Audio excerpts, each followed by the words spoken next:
Hey, Pills. Yo. Pretty sweet recent video on depression and sadness and unhappiness. It wasn't only on that. No, I know. It was good. But you know what kind of grinds my gears these days with all the theory folk? What's that, Victor? It's, I feel like there's just so much emphasis right now about unhappiness, the dooming. I feel like dooming is ubiquitous everywhere. And, everyone wants to talk about how unhappy everyone is. Think pieces written about unhappiness and mental health, which obviously I'm not against. That's a good thing. But what about happiness? What is it like to be happiness? I feel like I'd like a think piece about somebody, confessing about how happy they are. Or is that, I feel like being happy right now is out. It's so out that it's almost transgressive to be happy. You can't be happy if you're happy, right? You can't trust happy people. As Pharrell Williams said. Did you hear that story about that woman singing, "Because I'm happy"? Yeah. Singing in the car. And then the recording just ends with... Woman was killed Thursday morning while posting selfies and driving. Her last words to her friends were, "The happy song makes me happy." I think that describes happiness pretty well.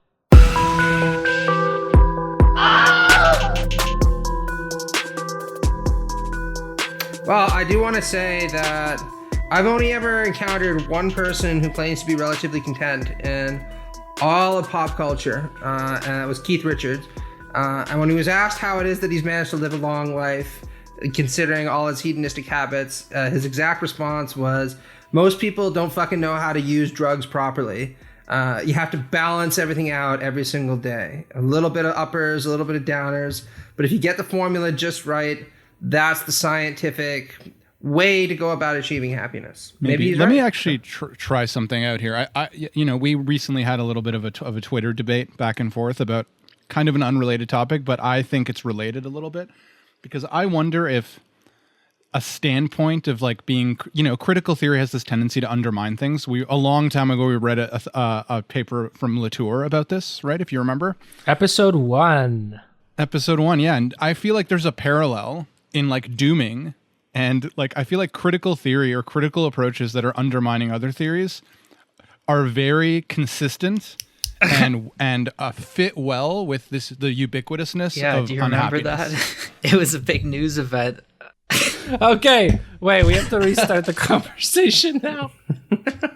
Eric's not even here. Hey, Eric. Hey. I'm listening.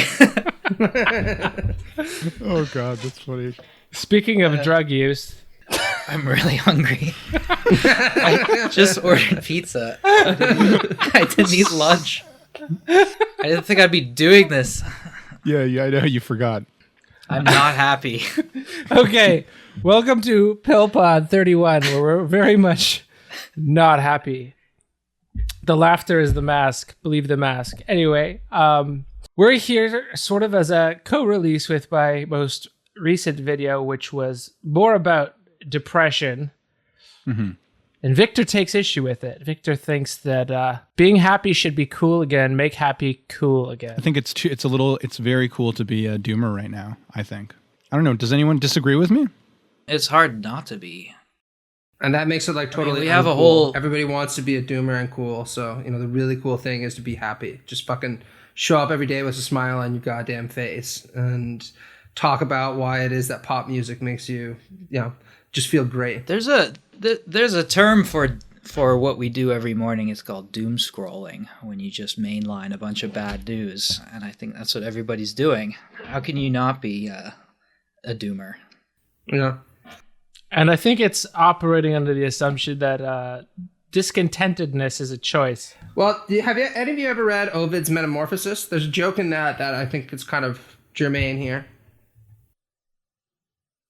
Well, I have, but I don't remember the joke. I don't know if I've read the story you're talking 800 about. pages long. Yeah, it's long. Anyway, so I can't remember who it is. One of the gods asked, who gets more out of sex, men or women?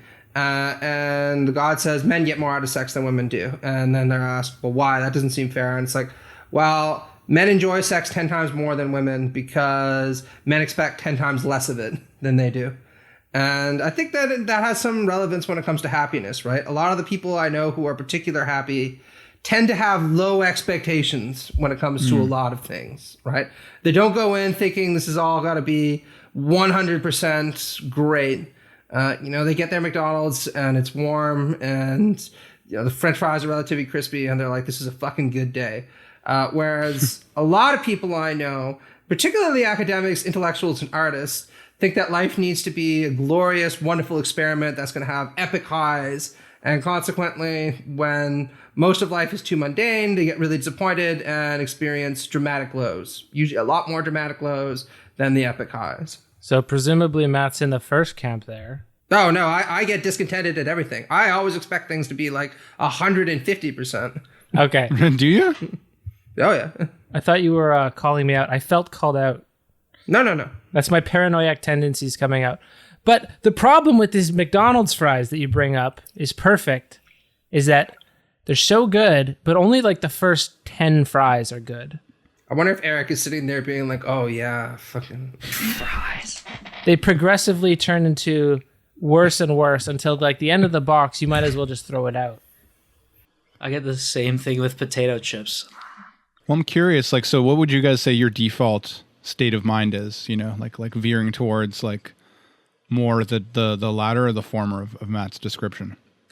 Well, I'm 100% the latter, but you've said before once on this podcast, Victor, that you don't get depressed. That's true. I will confess that I am a happy person, like by default. I'm contented. See, that like sounds almost like all the also like depression is thought of as a mental disorder. That also sounds like a mental disorder. Not in a bad way. It's just like it's not what everybody else is like. Yeah, that's true. I mean, it's true. Like that's maybe what I was kind of thinking about is I feel like there's a lot of modernity is leading to. I mean, I don't know who to blame for the growth in the phenomenon of what seems like dooming and unhappiness, but I really identify with exactly what Matt was saying, that I would say that I have pretty low expectations for things. Like I assume people are going to disappoint me.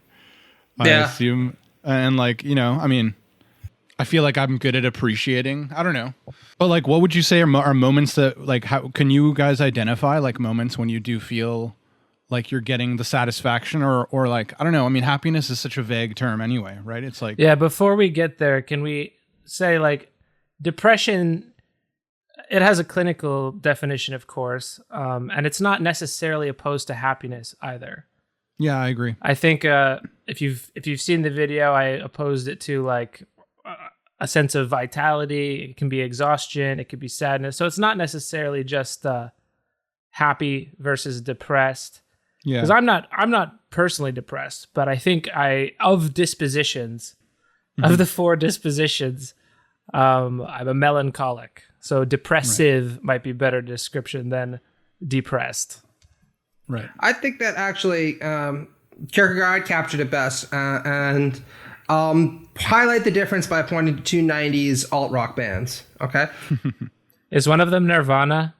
Yeah, one of them is going to be, yeah. You Oh, can also there we use go. throw Joy Division, right?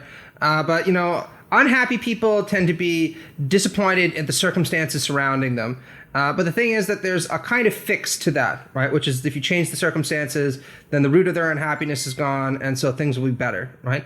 And that's the kind of attitude you see with the Smashing Pumpkins, right? Where Billy Corgan is just disappointed in the world around him. If he fixes things, it'll be okay. The difference between that and depression or despair, right, is for somebody who's really depressed or really despairing, the biggest central problem in their life is themselves, right? This chronic feeling of disappointment in who they are. And the problem with that is there's no fix to it, right? You're always going to be you, unless you decide to end that, in which case, you can put a stop to it. And you're going to follow yourself around wherever you go. And so you'll always be in the muck of your problems because you'll carry them around with you wherever you happen to go, right? And that's exactly, how Kurt Cobain felt, right, in a lot of his music, right? Think about something like All Apologies, right? Really what he's apologizing for is being himself. There's just nothing good about Melancholic that. is the depressed one. Which one is happiness? Is that sanguine? Sanguine has like a pejorative quality to it, though. On the four humors scale, right? There's sanguine, choleric, melancholic, and what's the fourth one? Phlegmatic. Phlegmatic. That's the fourth one. What does that even mean? You have too much phlegm. There's sanguine, happy, choleric, anger. What is melancholy, sanguine? Like melancholy. sanguine means blood, right? It's So is too it like much blood. Yeah, you're lustful? bursting at the seams with blood. Is it lustful and violent? I think, yeah, it's like Passionate or something something? overactive, hyper, maybe. Something like that. My little graph says that's for Geminis, Libras, and Aquarius. I posted it to my Instagram. That's where the real root of happiness and unhappiness comes. It's all set by the stars. It's all connected. The stars, my fluids, my moods. Yeah, I mean, I also kind of want to make a distinction too between, because I think happiness itself is such an ambiguous category that I feel like encompasses like a lot of different states of being, because I think, I'm sure all of you guys know this feeling when you're like working towards something that you really like feel passionate about, but like a part of that process is you're sort of suffering because you have to like put a lot of effort into it, but you also feel like most alive and most like meaningful with that work that you're doing that you have to overcome, which, you can't be in that state all the time. And then there's maybe what I feel like my default is when I'm like not doing that, which is not like this, state of bliss. Like, I don't think happiness is like, ooh, like I'm feeling blissful all the time. It's just like a base level of contentment of like, not being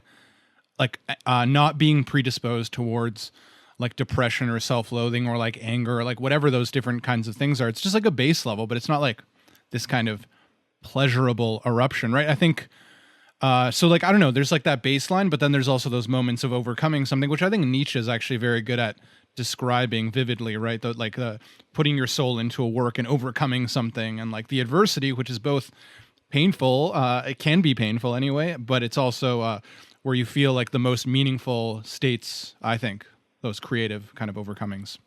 Yeah, there's a couple different ways people talk about happiness, but one of them is just kind of an absence of negative affect. That's sort of how health is sometimes defined, as just like an absence of negative.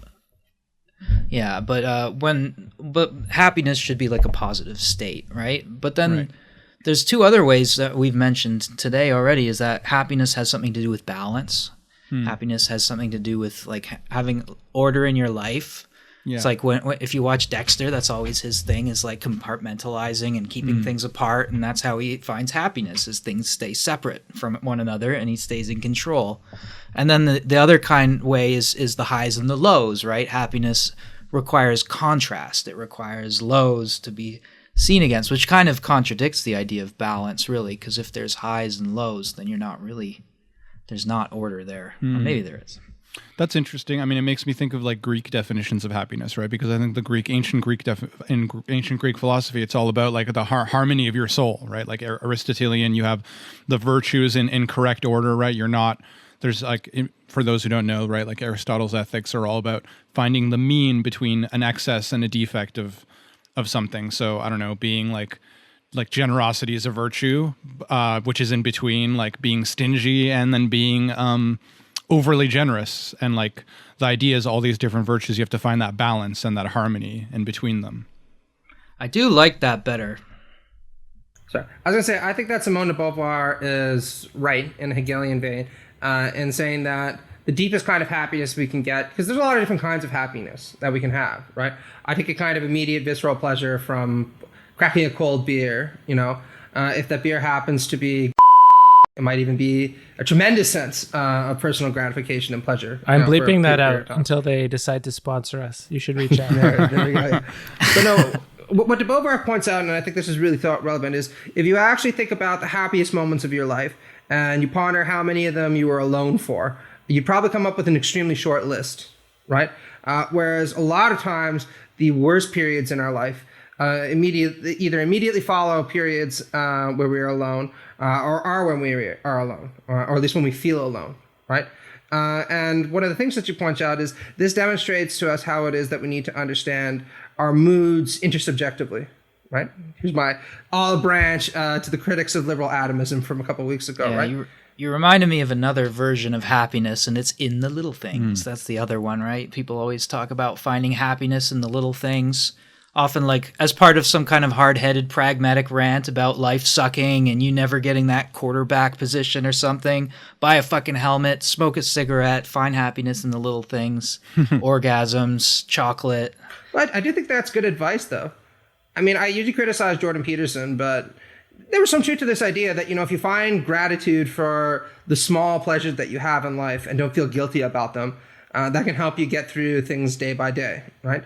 I think this can even have profound significance. So I was reading a memoir about a soldier who was looking at his counterpart across the trenches, smoking a cigarette, and he felt a profound moment of empathy with him because he was also a smoker, and he decided not to shoot him because he thought it was rude to shoot somebody who was enjoying a cigarette, right? But it's this kind of profoundly intersubjective moment where the little things actually brought him back to a sense of their shared humanity, right? And this is kind of what de Beauvoir is getting at, where she says, if you think about a lot of the ways that love or Hegelian recognition, if you want to use it in the most profound sense, is misunderstood, is that we see love as somebody caring for us unconditionally, right? And she says, in its most sincere form, that can be really the source of a lot of our happiness, because we feel like there's someone else who understands who we are and who believes that that's something that's intrinsically important. Right? And it's hard to get a much more powerful feeling of gratification than that. She says, of course, though, that the downside to this is that most of the sadness that we find in life come from warped iterations of this desire for love, right? And she says, if you think about why it is that people end up in unhappy relationships, whether under patriarchy or otherwise, is a lot of times what we interpret love as being is instead just demanding that someone do what we want, right? Or provide us with a sense of affirmation, whether they want to or not, right? And she says, if you think about it, that's not love, right? What that is actually compelling someone to do something that they don't want to do, in which case you're never going to get the recognition that you really crave. Or in circumstances where we feel really self-conscious relative to other people, kind of demanding that they give us something in order to make us feel better about ourselves that they're not in a position to give.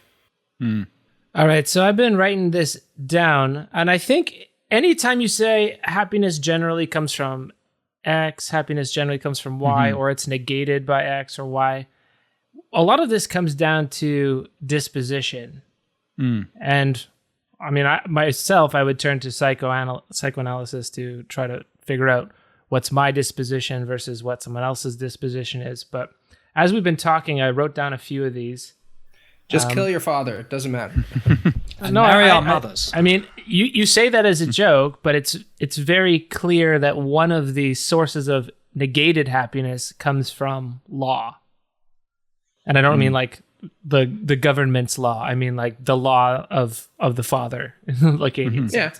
But we have, Victor mentioned earlier, happiness from accomplishment, or like the struggle, overcoming something, accomplishing something. I think that one accompanies the flip side of a previous episode we did on burnout, because one accomplishment that you strive for and you finish feels good.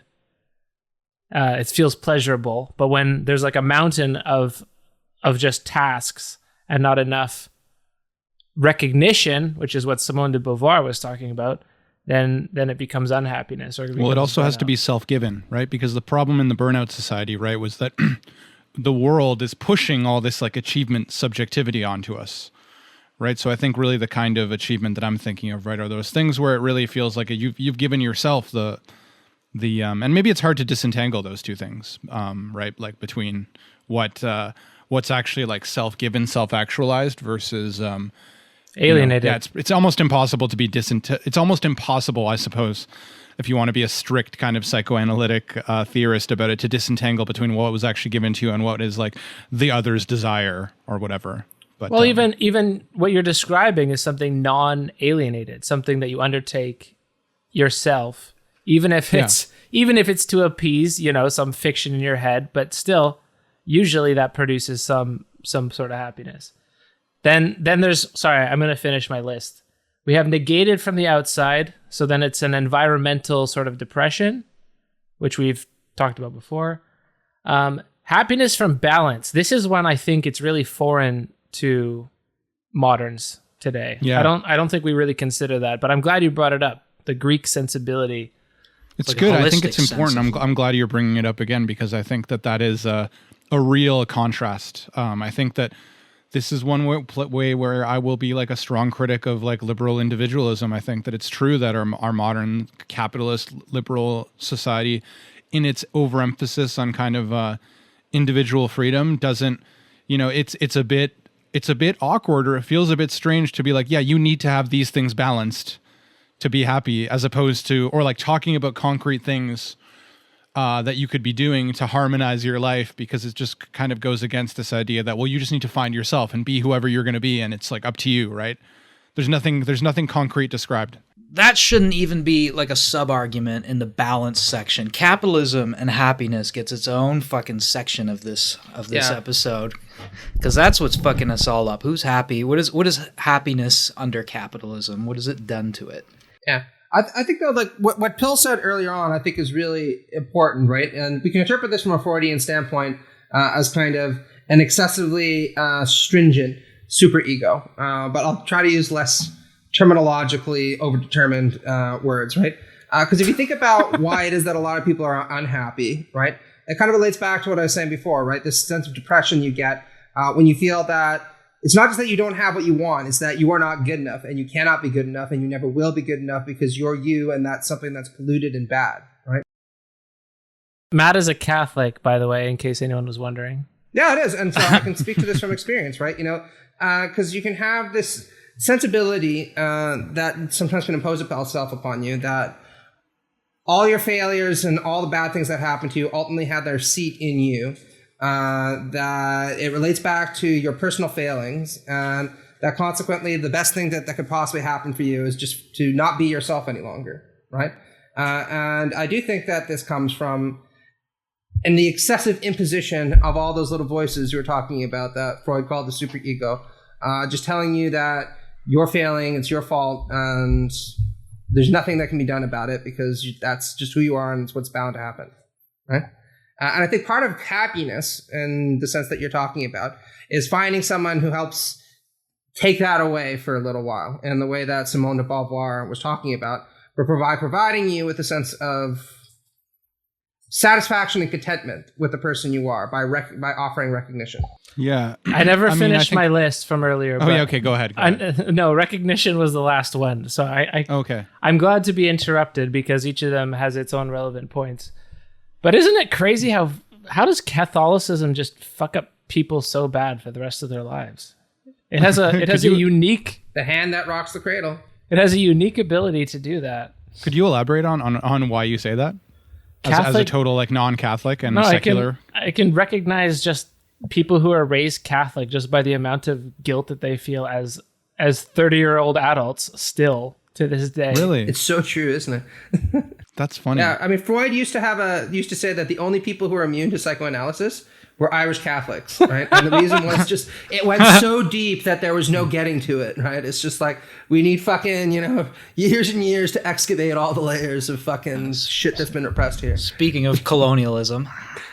But what I heard you saying, Matt, it's making me think of it's interesting how you want to locate the source in other people, which I think there's a lot of truth to that. But I guess what I think is like the important part is like you're absolutely right that you can like having someone else who loves you and who you love and you feel like that reciprocal connection with could be an important way of doing that. But I guess like the key point, kind of like the functional point, is that you're going to stop believing, like taking so seriously those voices in your head. And it's like whether it's a person who helps you do that or something else helps you. I agree that like there's another upshot to having reciprocal engagement with other people.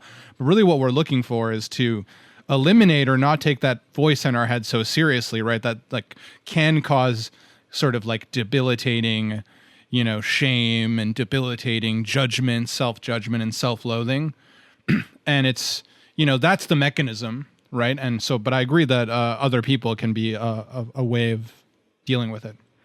The psychoanalytic term for that is the consistency of the big other, trying to break it down. Yeah.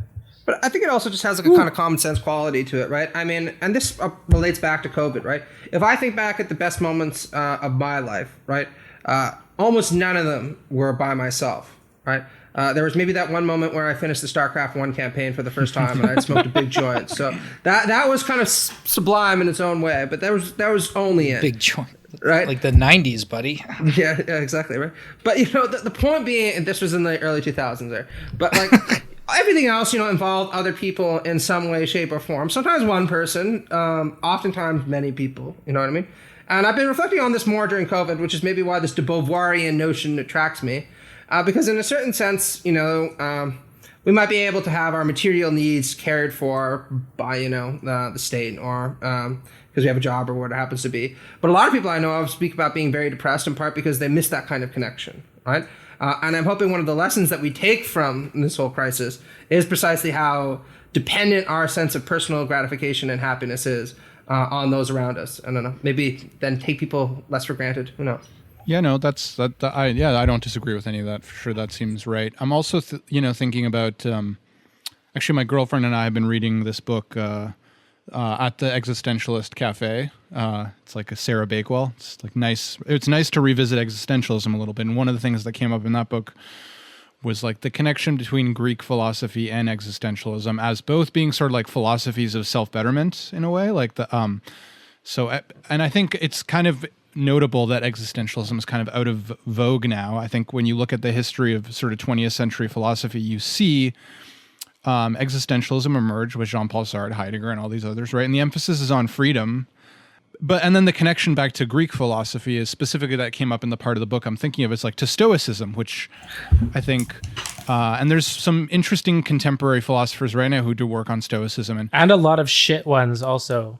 Yeah, there are a lot of shit ones, but there's some Stoicism is interesting. making a very shit comeback. But if you sort No, through but it, I think there's some interesting. I think there's when it comes to like self-betterment and like happiness, I think there's something worthwhile in Stoicism because like one of the points that they'd make is, like yes, we have we can't really choose like how our initial like what other people do, what outside forces do to us, but we do have some power over how we decide to react to things, right? And like most of the damage that's done to our self-esteem when other people is usually when we keep thinking about how bad that was or like, oh, how embarrassing that was. It's like the self, perpetuating. And I think existentialism also, has that big emphasis. I mean, I remember Sartre would always talk about it. It doesn't matter how bad things are. You could be in a Nazi prison, but you still have a choice to either shake the chains and scream or just like sit there in a docile manner. And I wonder.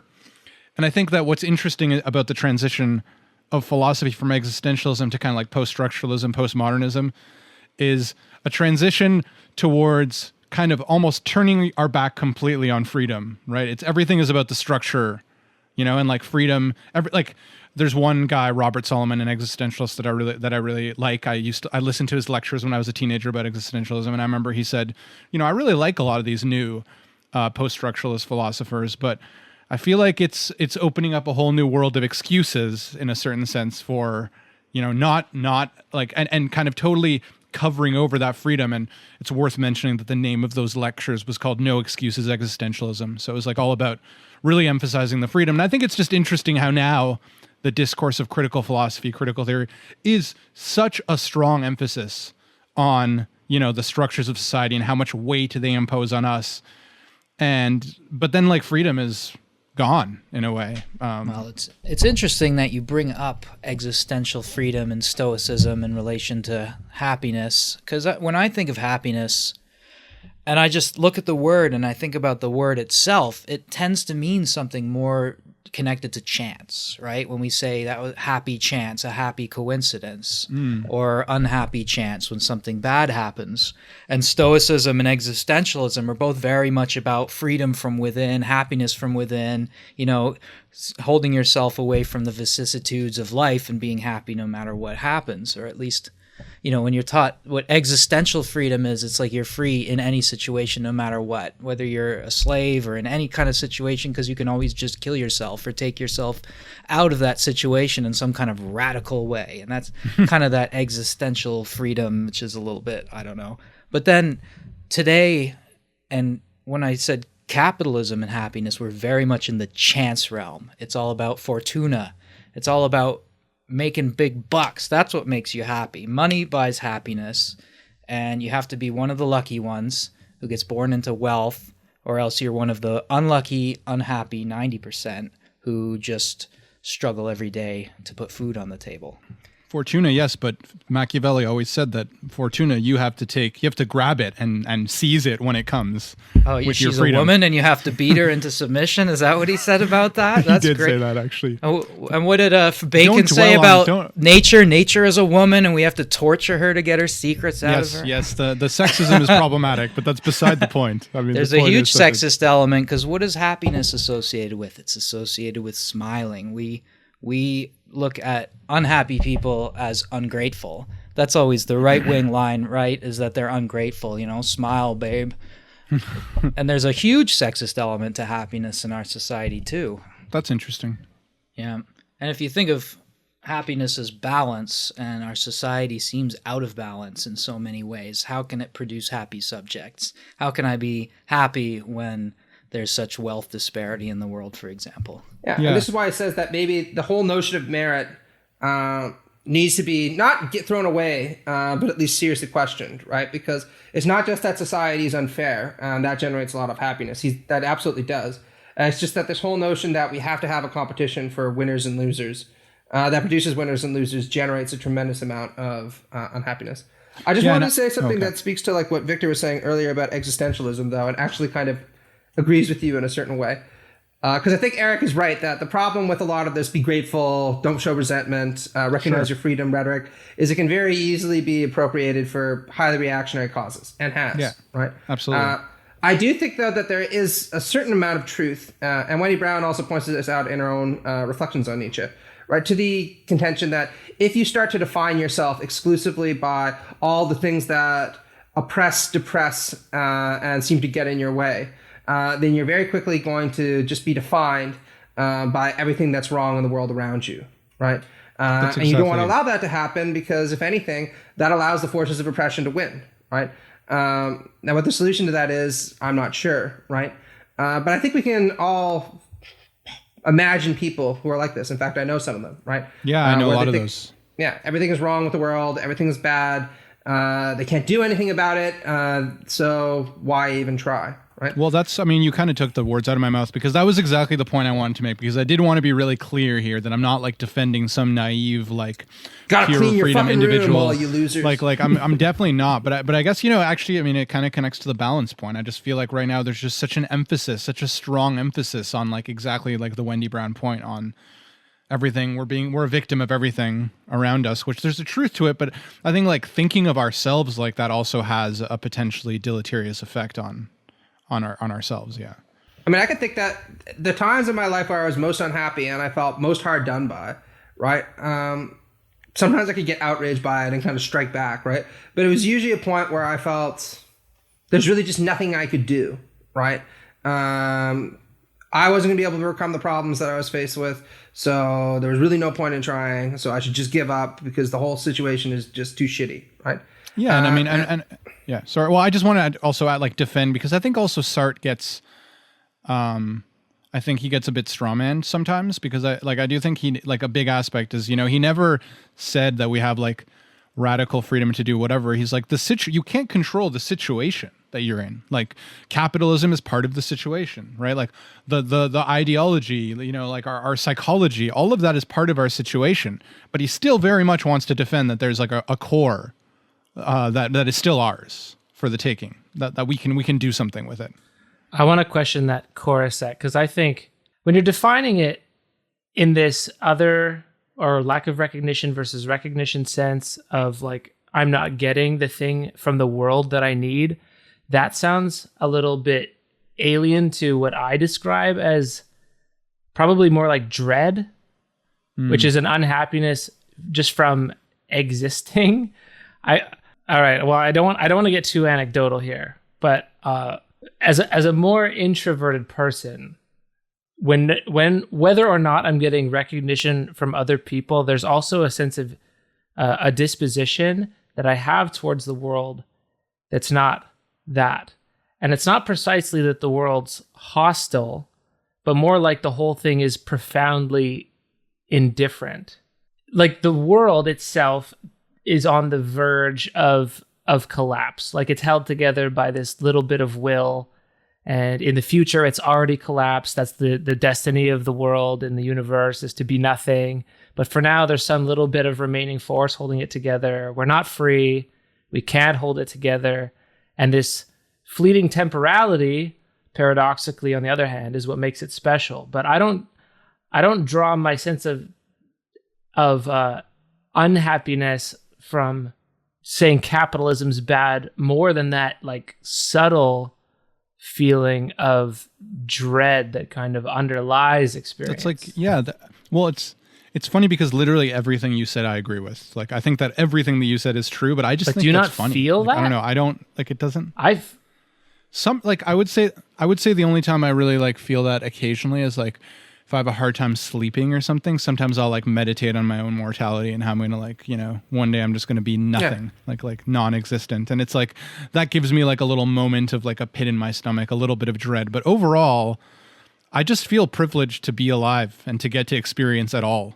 I'm just happy about that. Like that, I'm just so like in. Well, in I this, wish that I had that escape, because that first feeling is what kind of dominates any quiet moment.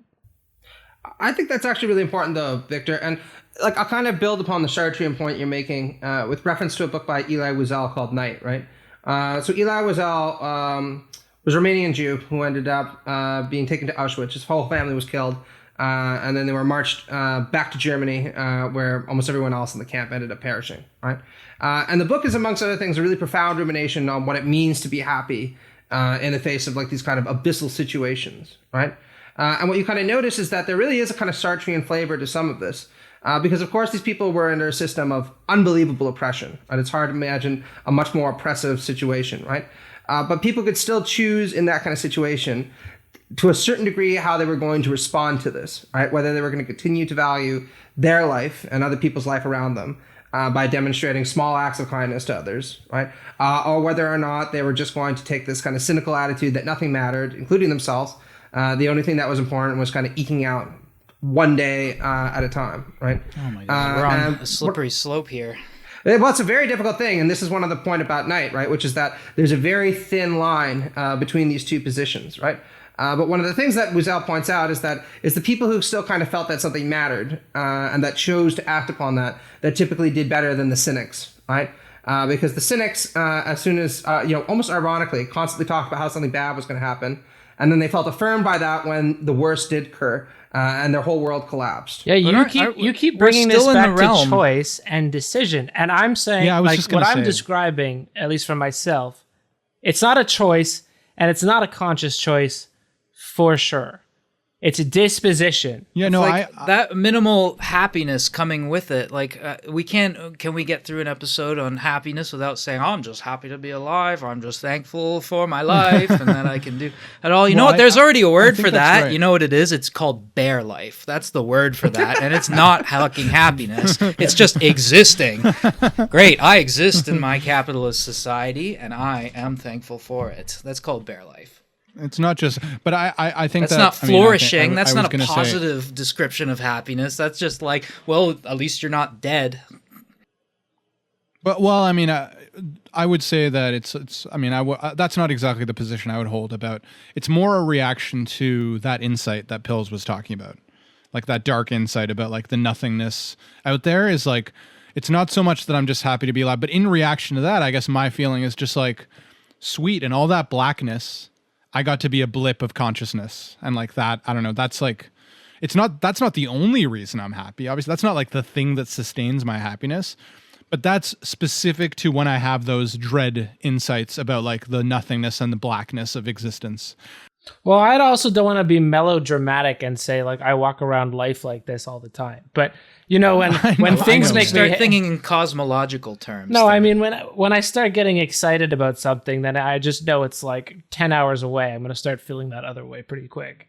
But I want to, yeah. So one thing I want to say though is, in agreement with Pills and Eric is, yeah, like I think emphasizing choice is potentially problematic, even though like I do think that there's something important about thinking about ourselves as, even if it's not true, it's like maybe even a useful fiction.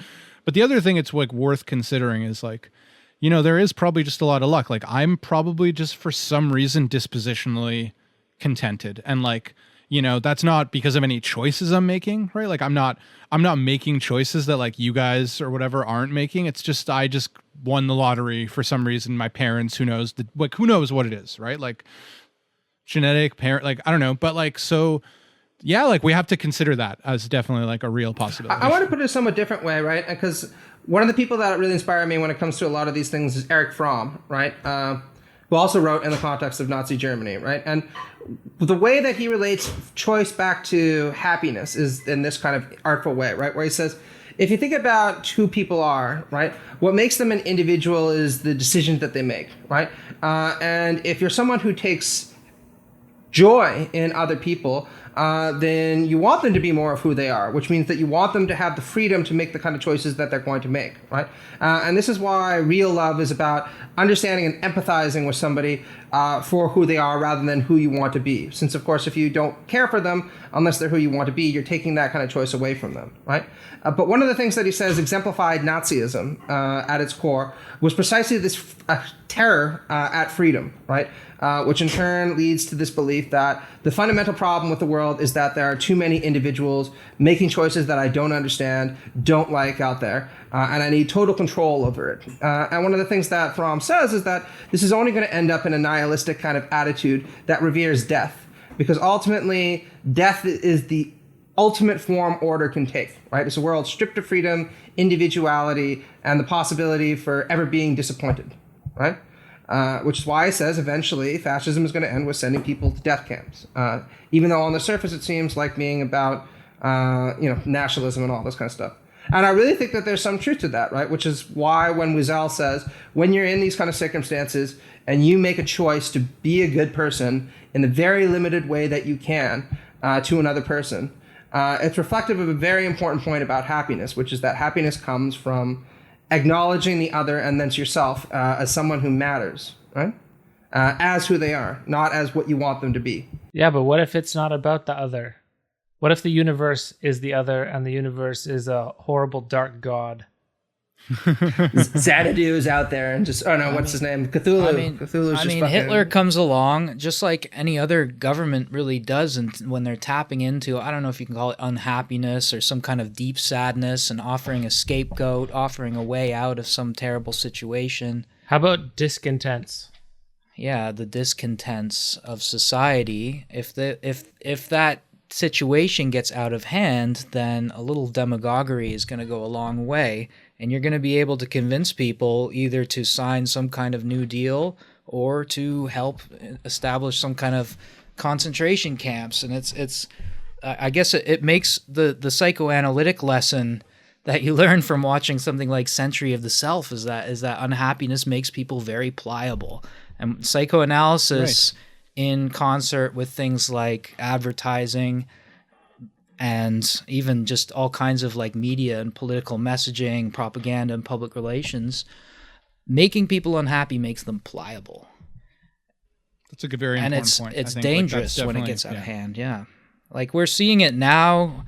Even a lot of people blame the rise of the right and Trumpism and stuff on people being, essentially unhappy, for lack of more words.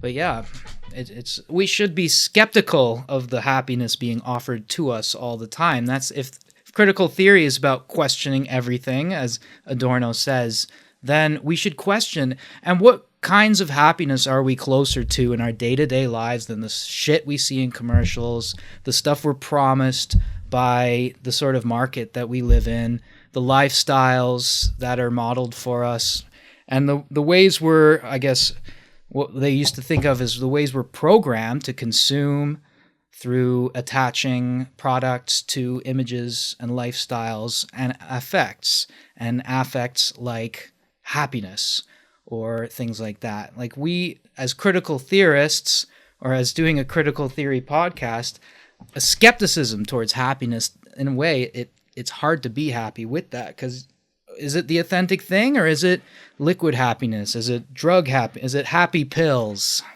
I mean, you speak for yourself. As soon as I make As soon as I make 150 grand and get my cocaine and my fucking Lamborghini, it's all gonna be fucking uphill from there, baby. Yeah, or you get your swag and you're happy there too. Money can't buy me love, but it can sure make me fucking happy.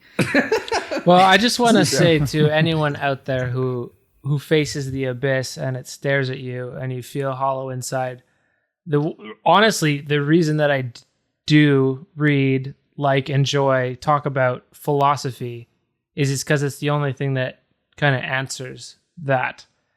And specifically phenomenology, at least for me, paying attention to how you pay attention. So, I mean, Matt, you keep bringing up like other people. And like for me, I mean, I'm sure that's true for you because you're an extrovert and extremely social person. But for me, it's kind of more reminding myself that I'm in the world, that the world is appearing to me, and the fact that it's appearing to me in time, that it's not appearing elsewhere, that I can have awareness of the fact that it appears to me, even paying attention to that in kind of a form of godless meditation, that kind of brings me back to, oh yeah, I'm in a body. Okay, like I'm not in the dread. I don't have to think about the creeping fungal approach of doom. And yeah, that like phenomenology is a form of meditation in my mind, specifically Merleau-Ponty, The Flesh. Anyone been on my Patreon, they know that how much I like that book. Well, I'm going to respond to that by saying that I would actually kind of reorient a little bit by saying I'm actually a very introverted person in a lot of ways, right? But this is one of the reasons I actually found phenomenology, and in particular Heidegger, extremely entrancing when I was younger, precisely because there is this kind of capacity that you find in his work to find meaning in your individuated projects that orient you toward authenticity and self-creation, right? But what I've kind of experienced by trying to figure out how to live that in practice is that I think Hegel was actually more right than these people, right? That introspection on the conditions of your own understanding and the conditions for your own possibilities will never bring you any kind of real gratification, right? That can only come from finding meaning in something that's external to yourself that seems more important than you and what it is that you're doing. And I think some people find that in God, and that's fine. From a secular standpoint, I think we have to find that in other people, or if you want, other sentient beings, to kind of see to point to Eric when it comes to things like, animals and other conscious entities. So we're kind of admitting that we all just use philosophy for cope, I guess. Oh, fuck yeah. I mean, what did Nietzsche said, right? Yeah. Every philosopher creates a philosophy that deals with his or her problems, right? It's all kind of psychotherapy. Yeah, or it's a biography. Yeah. It's a biography of yourself. Yeah, it's funny, I kind of want to also respond to Matt because, I do identify with the importance of other people, but at the same time, like my own experience, and I don't know if this is going to like sound dickish or something, but like, I would say that like the only times I'm like unhappy are because of other people. like I would say that I very much identify with Sartre's, but like point hell is other people. Like I feel like I just don't I like when I'm alone I'm always like pretty much at a base level of contentment and like can entertain myself, or I don't know, like I feel like I don't really get bored that much. But yeah, it's funny. Like obviously other people like end up enriching. They almost act as a platform for when I'm by myself. I can feel better because I like get enriched by being around other people. But yeah, I have for the record, I have plenty of very good memories of by myself. I was going to say that too. I was like, I don't want to be the only one to say. Yeah. No, I have plenty of good That's memories. fair. I mean, I'm just speaking from my own experiences and reflections, right? I mean, if you experience differently, that's fine. Yeah. But I do want to say, I think that de Beauvoir and Hegel and Fromm kind of all acknowledge this, right? Which is that there's a weird situation where other people and the kind of externalization of meaning that we find in them is simultaneously the source of both our greatest happiness and, of course, our profound disappointment, right? Because other people are the only thing that I think that can give you true contentment. But that also means that they're the only thing that can really disappoint you, right? And when it comes to those little voices and guilt that people feel that really can make them depressed, right? A lot of that stems initially from the sense that the things that you care about outside are being let down by you, right? You're failing in some ways. And that's the quickest route to start thinking that you're just not good enough. The problem lies with you, and there's just no way of resolving it, right? And I think you can also see this best expressed, and de Beauvoir writes really artfully in this, in romantic relationships, right? The best and worst relationships that we have are typically with our romantic partner, because she or he is the one that can provide you with real recognition and acknowledge who you are. And they're also the person that can essentially take everything that you are away, right? By forcing you to be someone that you're not.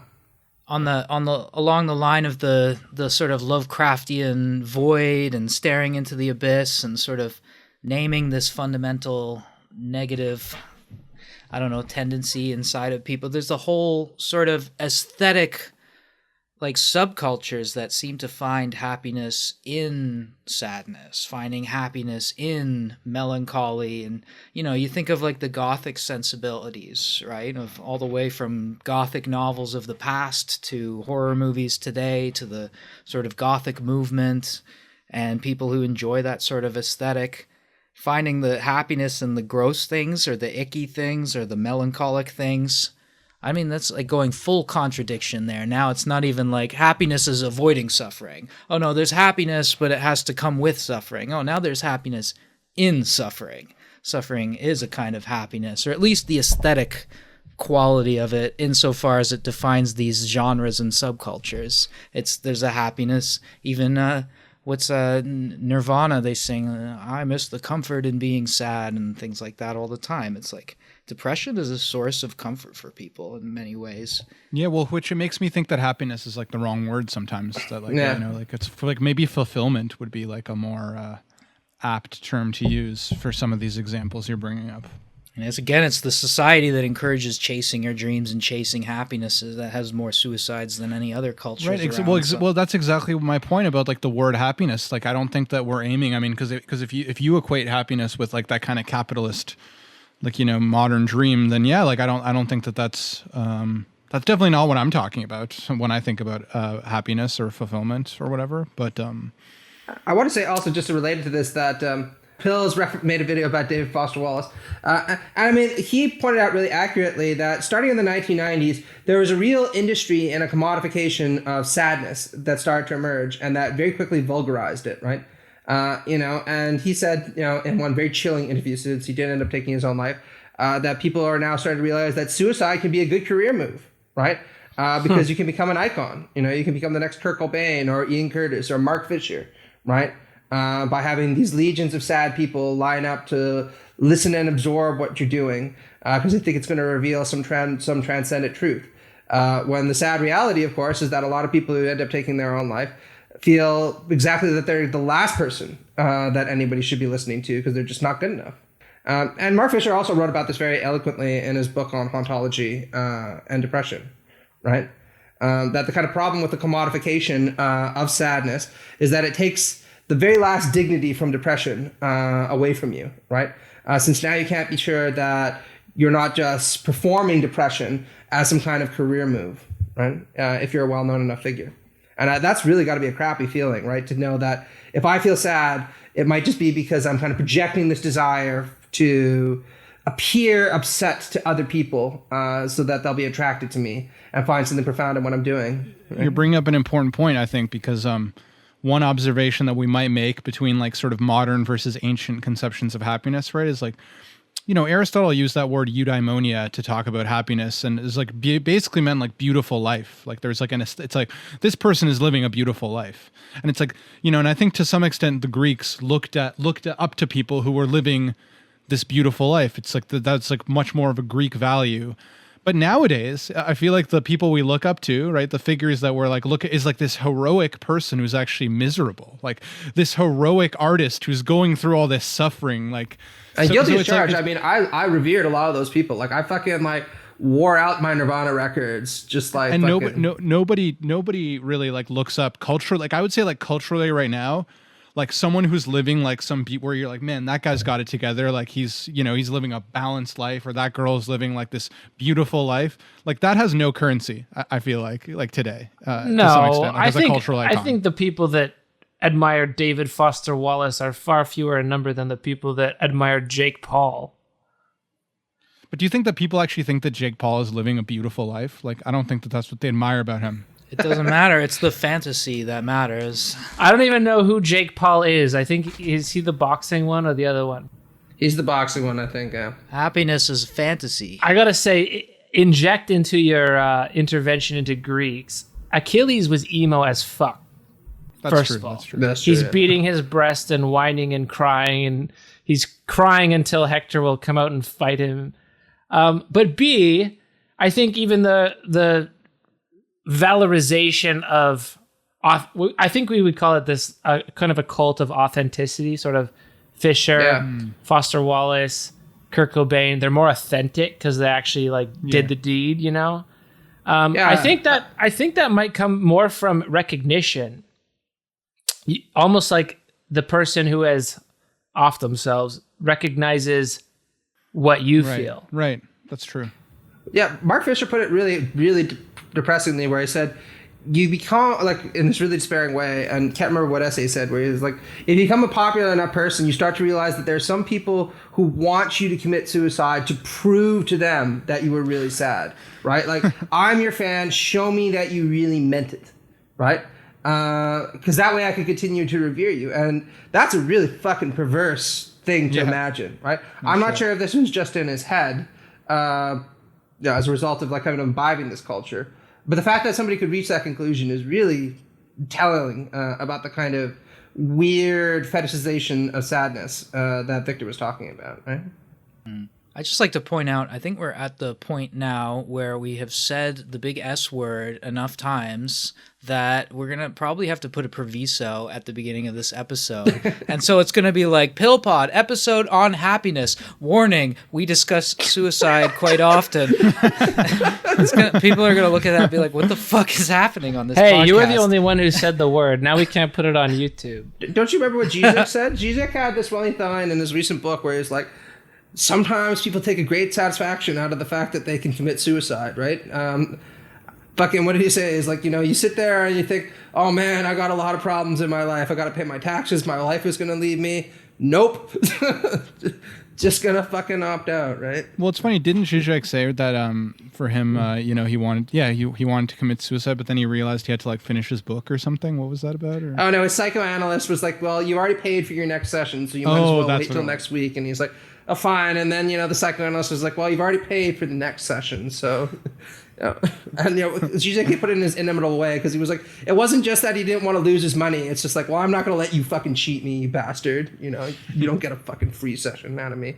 So I'll be here. Well, let's try to steer the discussion away from that, because it's not like we're valorizing it. We're commenting on the valorization of it. Yeah, no, exactly. And I never knew Kurt Cobain said that, because that's kind of a dark comment. That is dark. I wonder, that sounds like something that he was over-indexing or overrating the consistency of the other in that case. Oh, you mean his I miss the comfort in being sad quote? No, that his fans presumably want him to, you know, do. Oh no, that was Mark Fisher who wrote that. Oh, that's smart.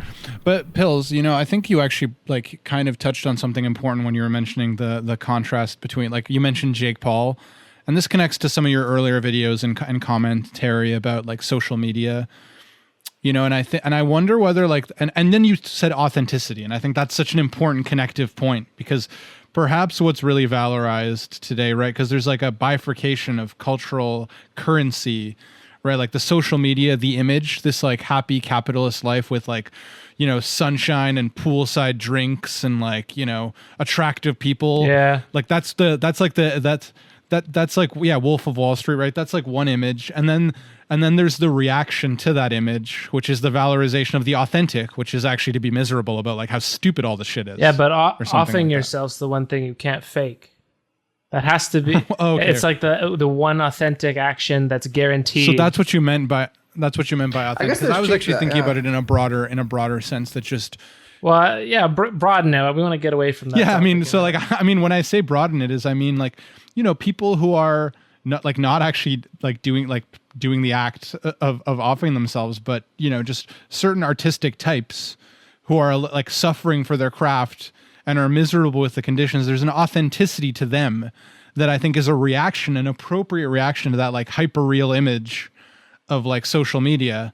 So but what doesn't exist, and I still will hold by that contention, is the valorization of like that beautiful life that like, Aristotle talked about. Like that's nowhere to be found, I think. The reason so we have to be careful about valorizing things like that, because it's like anything else, right? You can build up an image of something. It's like think about how they recruited people to go to war, for example, in like the First or Second World War.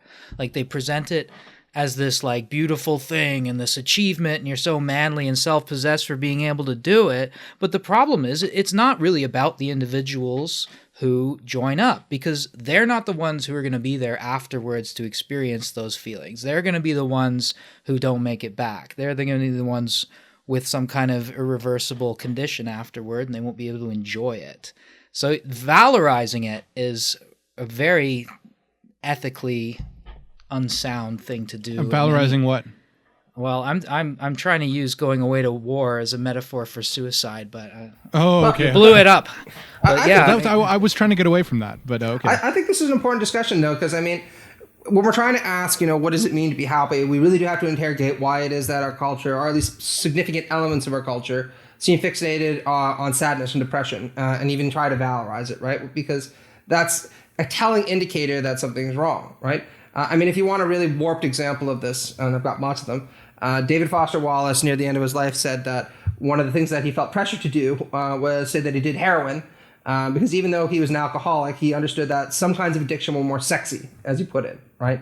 To the kind of audience that was going to read a 1,500-page book like Infinite Jest, right? Which is true, I should say. But, I think that there's deep roots to this kind of cultural malaise, though, that go beyond just postmodernity or late modernity, or whatever you want to call it. The kind of earliest instance of this kind of fixation on sadness and its valorization was actually with Goethe's novel, The Sorrows of Young Werther. So The Sorrows of Young Werther by Goethe is a novel about a young guy. He's not able to get the girl that he wants, even though he pursues her for a very long period of time. And then he kills himself at the end. Except it's really sad because he tries to kill himself in this grand, heroic way to kind of show her that he really cares. But instead he fucks up and he ends up dying and suffering for several days before he passes away. And everyone thinks it's just kind of sad. Did anyone hear me try to get away from this topic? Did everyone hear that? I'm going to get that, right? And then, but Goethe actually wrote complaining that he got fan mail from people saying that they were like Werther and they were going to kill themselves like Werther, and that this was a heroic thing. And Goethe was writing back to them being like, no, do you not get the fucking point of this novel, which is that this is not something to do, right? It's the sorrows of Werther for a reason, right? And I think one of the ways that we need to get away from this and to move away from the valorization of sadness is by recognizing that this is supposed to serve a therapeutic function in allowing you to better understand and cope with your own problems, and then also overcome them. Right? I think a lot of people can use this material as a chance not to overcome their problems, but just to continuously find their way back to them. It's no coincidence that at the mention of authenticity, we dive right back to the Romantic era, because that's where all the ideas about authenticity and creative genius and the individual creating something from nothing is the sort of art. But that's also where the valorization of what you said, sadness, suffering, comes from, right? You think about Byron's sonnets too. They're all about suffering and tortured people, but that's the source of genius. And I do enjoy watching things, like I said earlier, Adam Curtis and people with a kind of negative vision of society or something that makes it think that comes from a place that's a sort of tortured place or a depressed place. And then that just goes to show again the sort of weird intrinsic relationship between suffering and happiness and our sorts of aesthetic sensibilities. Well, we got here, and I think we'd be remiss if we didn't mention Camus, who said this was the only serious philosophical problem. But I think I was the one actually who said this first, valorization of sadness. And I really honestly don't think it's a valorization in most people, at least as far as my empathy goes. It's much more a sense of catharsis. Because at least, like if loneliness is the worst thing that you can experience, then knowing that whatever, Kurt Cobain felt it or David Foster Wallace felt it, in that recognition of them, there's a recognition that comes back at you, that you see, it's not that they're valorizing the act itself. I don't think. Maybe some people do that. I'm not sure. No, I agree. I agree. I kind of wanted to say that I think that's sort of why I was using the term cultural currency, because I think there's a catharsis part, but I think there's a step further too, that there's a certain aesthetic or a cool aesthetic to people who are perceived to have like artistic genius, who are also suffering for their craft. It's not a valorization, but I think there's cultural currency. There's like, oh, this guy's authentic. Like, you know, I feel that too. That's the catharsis part of it too. And it's like, but they also, you know, the goth aesthetic is like an example. There's like something that has cultural currency in some, as being in contrast to like the sunshine lollipops of like, you know, Wolf of Wall Street douchebags, right? Like the show Friends. Fuck that show. Right. Exactly. No, but I think that Pills is exactly right. And again, I think that Goethe found the right way to deal with this a long time ago, which is to use these kinds of forms of artistic expression as a way of helping people achieve catharsis, rather than holding them up as something to be valorized or commodified, right, or to emulate. You know, Goethe was an extraordinarily smart guy. Einstein used to say that he was probably the smartest man in human history. But he wrote a letter to a fan who really liked Werther, and he said, look, you know, I have felt everything that appears in this book. That's why I wrote it. But I am not Werther. You know, I'm Goethe, and I've went on and led a successful life, and I do this, and I have my interests, and I'm writing my book on color. You should do that too, right? Find something that brings you a bit of contentment, right? And I think there's a lot of practical wisdom in this, right? Use this in a Wittgensteinian sense as a ladder to help your way through your depression, by realizing that other people feel the same thing, and then try to overcome it, right? Don't fall into the kind of trap of thinking that this is something that you should want for yourself or something that you should stick with, right? Because it's sexy in some way. Here's redemption through art, which is also a common theme currently, but also in, as Eric was saying, the Romantic age. Yeah. Christian art in general. You get to see Jesus suffering, and he looks all bloody, and like the sadder he looks, the better, because the more religious people are going to be after they see how sad and suffering he is for you. Yeah. It's so great. I love Christian art. I should say the culture industry plays a role in this also, I think, because if you think about like a standard biopic that a lot of people take as, you know, the kind of pop expectation for what great art should be, a lot of these biopics have the form of kind of what, you know, Victor and Eric and Pills were talking about. You know, there's a great genius, probably played by Benedict Cumberbatch or Russell Crowe. He suffers from an awful lot of problems, but that's part and parcel of why he's a genius, right? No one can understand them. And then at the end of the movie, they go on to win a Nobel Prize or invent a computer or something, even though they've suffered an awful lot, right? They have the scene with the gun next to them. They have the scene with the knife next to them, but they choose to press through. Yeah, exactly. And I think, you know, this has a lot of currency even in our highly meritocratic competitive society, where we're told to emulate people who've accomplished something that's really great and not take satisfaction in the small achievements that we've had in our own life. No, that's like that's a high road to nationalism right there, taking credit for other people's achievements. Yes, that's true. I was also, curious about, do you guys think that nowadays there's a propensity towards like displacing like the sources of unhappiness onto like societal or structural reasons? Because I think I see that temptation all the time, and like the reason I use the sort of psychoanalytic displacement is because I just wonder whether, you know, thinking about the people who stormed the Capitol or whatever, who got angry or whatever, like unhappy people, it's like, that seems like an eruption in something, like looking outwards rather than inwards to, like, I don't know, really, like what was your relationship with your parents? Like, I don't know. I just wonder if that's worth considering in an age of unhappiness and the discourse about it always being, you know, like the horribleness of if you're a right winger, right? Like, you know, socialism, Obama, like whatever, like boogeyman, and like on the right, it's like capitalism. And I'm not saying these things don't have an effect on our happiness, but I'm just saying I wonder if there's a bit of a temptation towards that story because it allows us to not look inwards. Yeah, I mean, the reason why I'm unhappy is because feminism. That's why I can't get laid. Ergo, that must be destroyed. It's a sticky question because when you phrase it like, do you think people project it onto the structures? It's like, yes, the structures are making you unhappy. It's not. That's not the question. The question is, which symbol do you choose to smash because you're unhappy? I think that's exactly right. The most visible fucking thing, when something wrong happens, you go to the store and you yell at the fucking person in there. That's what you do. They didn't have anything to do with the rule that upset you. But you fucking lay into them because it makes you feel better. So that more on point. We can go to Nietzsche, and Nietzsche's you have like either an active force or a negative force, and the negative force is resentment, and the positive force is creation. So at the end of the day, I think if you're upset at the structures around you, which you should be, by the way, according to a lot of the people we've talked about, Fisher and Burnout Society and all that, then you have the choice at the end of the day to cast that blame on the thing that you think deserves it, or to try to make your way out of it. And referencing my own work one more time, but Kristeva comes out exactly on the same point as Nietzsche on this. Like if you want to cathartize, I don't know what that verb is. If you want to cathartize yourself out of it, try to make your way out of it instead of, negating.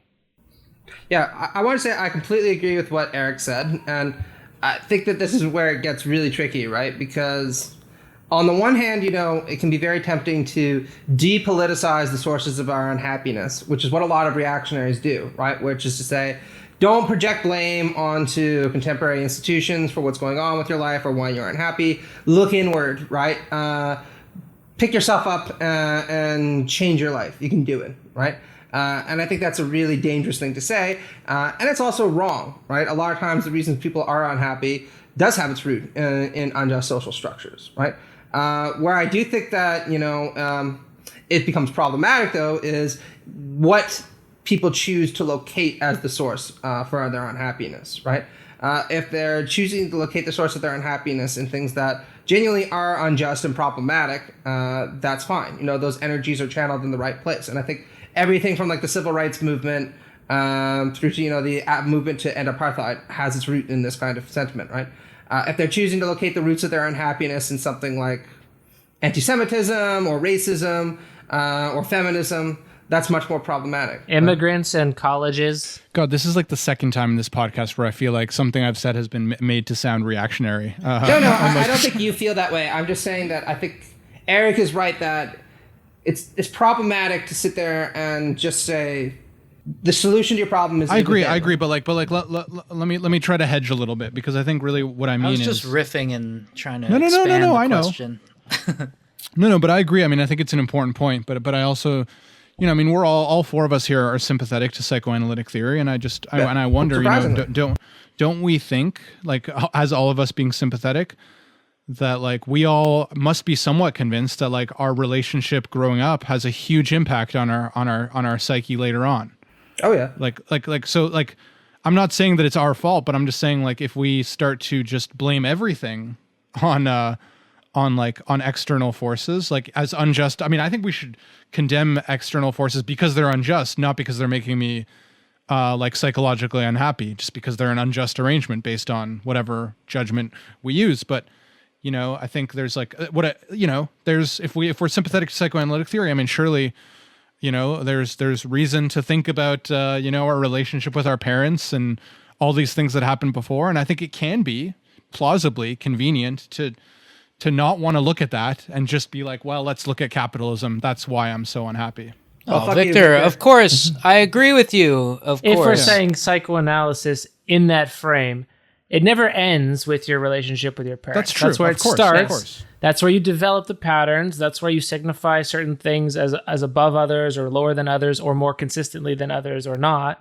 But re-signifying in that case, like whatever, if you want to translate it into weird reactionary politics, that's mostly a choice that can be changed. It's following a pattern, but the pattern is signifying in a way that can be changed, not a way that's immutable. Yeah, right. I jumped to the other side immediately too fast, because you're right. Yeah, there's an amazing amount of insight to be had in like looking to the unconscious for reasons why unhappiness and all these other sorts of neurotic things are going on.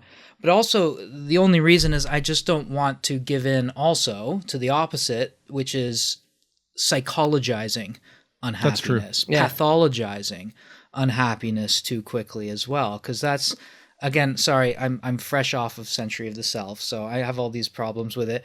But despite the insight, psychoanalysis tends to say, if you're unhappy with your boss, if you're unhappy with capitalism, if something's pissing you off about the way that person treated you at the store, what it really has to do with is your life growing up. You don't hate capitalism, you hate your father. And it tries to always locate and sort of psychologize, like I said, these problems within that, when you say mommy, daddy, me triangle, it tries to triangulate all your problems and pathologize them and make it seem like it's a result of your unique setup of drives and compartments of the psyche, but it's not always the case. And I think, mid-century and later psychoanalysis started to think this way, as Marcuse saying, it's not, everything can't be related back to that childhood experience that structures maybe the rest of your life, but it doesn't determine it such that all forms of discontent can just be related back to it. Exactly. I want to start off by just and saying, we finish on anti-Oedipus, or almost finish. Sorry, Matt.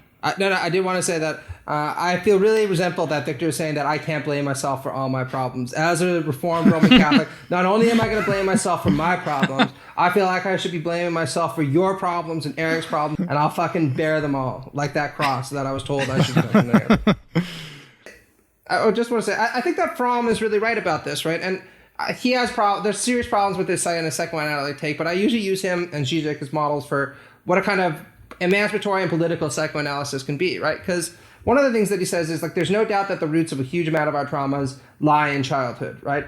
Either we have bad parents and we long for a sense of order that could have been provided if we actually had good ones, or we have parents that are too stern, in which case that we grow up with this sense that we're never good enough, that everything is going to be inadequate, and so on and so forth, right? But he says this doesn't really become problematic until we become adults and we start to invest ourselves in political projects that are designed to mollify these feelings, right? And one of the things that he points out about fascists is a lot of them grew up with this deep anxiety that the world is disordered, right? And that the reason it's disordered is because people just aren't strong enough to impose order on it.